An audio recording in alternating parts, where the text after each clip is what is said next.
নমস্কার বন্ধুরা, ঘরোয়া রান্না বাই চৈতালিতে সবাইকে স্বাগত জানাই।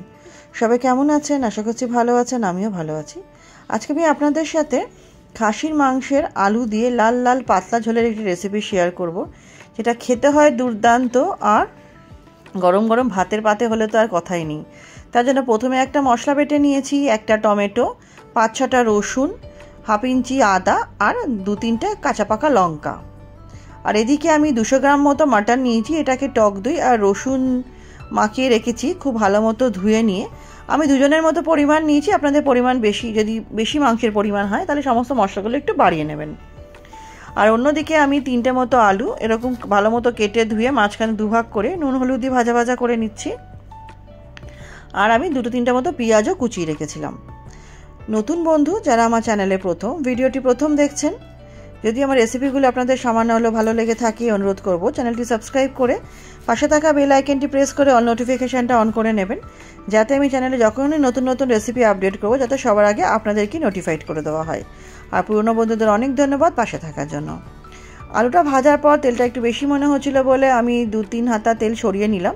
নিয়ে ওই তেলের মধ্যে পেঁয়াজ কুচি দিয়ে ভালো মতো ভাজা ভাজা করে টমেটো, আদা, রসুন, লঙ্কার পেস্টটা দিয়ে খুব ভালো মতো কষিয়ে নেব। কিছু গুঁড়ো মশলা অ্যাড করবো এই পর্যায়ে। তার মধ্যে আমি দিলাম 1 চামচ কাশ্মীরি লঙ্কার গুঁড়ো, হাফ চামচ হলুদ গুঁড়ো, খুব সামান্য জিরে গুঁড়ো, মানে হাফ চামচেরও কম জিরে গুঁড়ো, আর হাফ চামচ মতো দিয়েছি ধনে গুঁড়ো, আর দেবো স্বাদ অনুযায়ী নুন। দিয়ে এটা খুব ভালো মতো আমি কষিয়ে নেব। এটা একটু আমাকে সময় নিয়ে কষিয়ে নিতে হবে।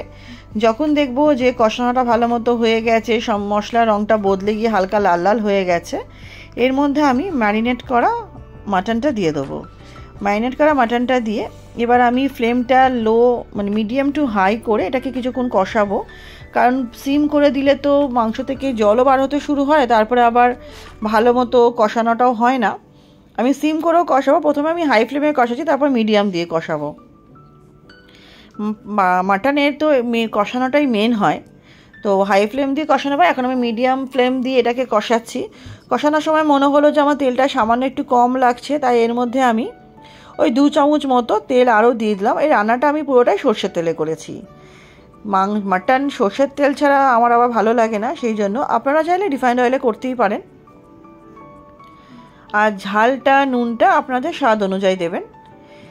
তেলটা দিয়ে এটা আমাকে খুব ভালো মতো কষিয়ে নিতে হবে, যাতে কাঁচা তেলের গন্ধটাও চলে যায় আর যাতে মাংসটাও ভালো মতো কষে যায়।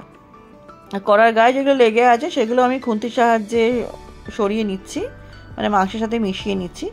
নিয়ে এটা খুব ভালো মতো সময় নিয়ে আমাকে কষিয়ে নিতে হবে। দুপুরবেলার মেনুতে যদি এরকম পাতলা পাতলা খাসির মাংসের লাল লাল ঝোল হয় আর যদি গরম ভাত হয়, তাহলে কিন্তু পাতে আর কিছু লাগে না, এই দিয়ে এক থালা ভাত নিমেষেই শেষ হয়ে যায়। খুব ভালো মতো এটা কষিয়ে নিতে নিতে এর মধ্যে আমি যে আলুটা ভেজে সরিয়ে রেখেছিলাম সে আলুটাও কিন্তু দিয়ে দেবো। আলুটা দিয়ে আলুর সাথে মাংসটা কিন্তু সময় নিয়ে আমাকে ভালো মতো কষিয়ে নিতে হবে। রেসিপিটা আশা করছি আপনাদের ভালো লাগবে। ভালো লাগলে অনুরোধ করব অবশ্যই ট্রাই করবেন। কেমন লাগলো কমেন্ট সেকশন জানাতে কিন্তু ভুলবেন না। আর ছবি সহ যদি জানান তাহলে খুবই খুশি হব। ভালো লাগলে লাইক করে দেবেন, ফ্রেন্ডস ফ্যামিলির সাথে শেয়ার করবেন। খুব ভালো মতো কষানোর পর আমি প্রেশার কুকারের মধ্যে মাংসটা দিয়ে দিলাম, অল্প একটু জল দিয়ে একটা মতো সিটি হলেই আমার মাংসটা সেদ্ধ হয়ে গেছে। তো আমি কড়াইয়ের মধ্যে নামিয়ে নিয়ে খুব ভালো মতো এটাকে ফুটিয়ে নেব।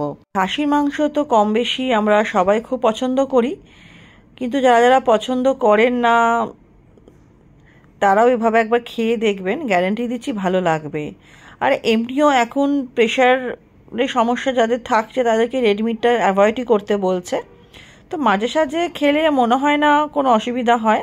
আমার ঘরেও অনেক দিন পরে এসেছে, কারণ আমাদের ঘরেও রেডমিটটা খুব একটা চলে না।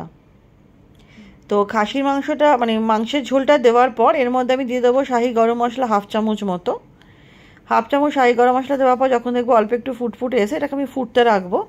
যখন দেখবো খুব ভালো মতো ফুটে একটা লাল লাল সুন্দর টেক্সচার চলে এসছে, এর মধ্যে আমি সমস্ত স্বাদকে ব্যালেন্স করতে দিয়ে দেবো চিনি আর সামান্য একটু ঘি দিয়ে আরও কয়েক সেকেন্ড ফোটালেই আমার মাংসের লাল লাল ঝোল রেডি হয়ে যাবে। গরম গরম সার্ভ করবো ভাতের সাথে। তাহলে চলুন ভিডিওটা আজকের মতো এখানেই শেষ করছি। নেক্সট দিন আবার হাজির হব নতুন রেসিপির সাথে। সবাই খুব ভালো থাকবেন, সুস্থ থাকবেন।